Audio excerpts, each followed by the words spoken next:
dispute regarding the printing of the invitation in the Puttur Mahalingeshwara temples has been blown out of proportion, and it is without any justification or basis.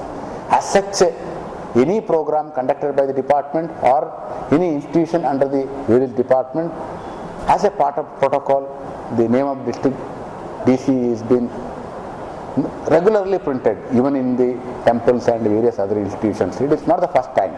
A number of times it has been printed, and it is as usual, it has been routinely it has been printed.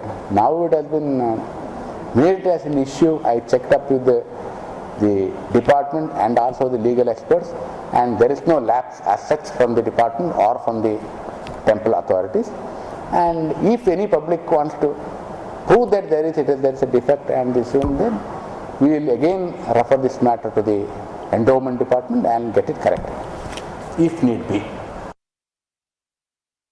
ಅದು ಕೋರ್ಟಲ್ಲಿ ಹಾಕಿದ್ದಾರೆ ಅವರು, ಆ ಕಾರಣ ನಾನು ಮಾತಾಡಲ್ಲ. But madam, ಅವ್ರು initially when the fringe groups took offence ಈ ಥರ DC's ಹೆಸರು ಹಾಕಬಾರ್ದಾಗಿತ್ತು ಅಂತ ನೀವು ಅವ್ರನ್ನ ಸಪೋರ್ಟ್ ಮಾಡಿದ್ರಿ. But the next day you said it is no.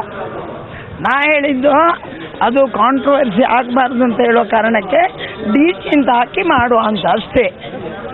ಆದರೆ ನಾಳೆ ಪ್ರೊಟೆಸ್ಟ್ ಅಂತ ನಡೀತಾ ಇದೆ ಇವಾಗ, ಅದಕ್ಕೆ ಅವರಿಗೆ ಸೇರಿದ್ದು, ನಮಗಿಲ್ಲ.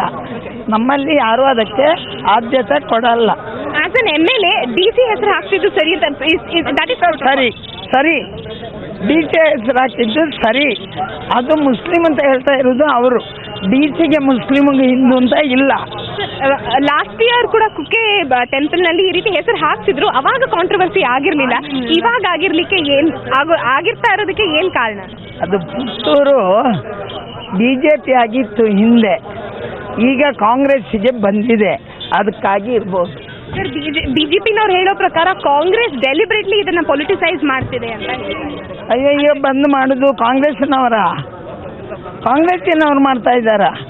ಮಾಡ್ತಾ ಇರೋದು ಅವರೇ ಅಲ್ವಾ?